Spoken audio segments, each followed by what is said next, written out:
ఏ మనుషుడిని నమ్మినా వ్యర్థమే. ప్రతి ఒక్కరు తాత్కాలికమే, ప్రతి ఒక్కరి ప్రేమ తాత్కాలికమే, ప్రతి ఒక్కరి ఆప్యాయత ఆ కొద్ది కాలమే. మనం అంత బాగున్నప్పుడే చూపిస్తారు, కానీ తర్వాత మనల్ని పక్కన పెట్టేస్తారు. ఈరోజు చూడండి, మన ఆరోగ్యం బాగుంటే ఒకలాగా, మన ఆరోగ్యం బాగాలేకపోతే అన్నిటికంటే ఎక్కువగా మన మనస్సు.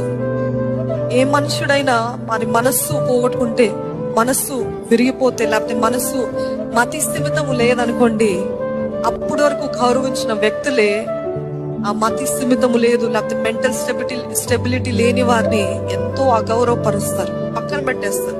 ఈయనకి మతిపోయిందండి, తనకి మతిపోయింది, వ్యర్థం ఈ మనిషితో మాట్లాడటం అని ఒక చనువుగా, ఒక చులకనగా చూస్తారు. అందుకే ద గ్రేటెస్ట్ ఎసెట్ మన జీవితంలో ఉన్నది ఏంటంటే మన మైండ్, రైట్ మైండ్ సెట్. అడగండి, నా జీవితకాలం అంతా నాకు క్రీస్తు కలిగిన మనసు దయచే ప్రభా.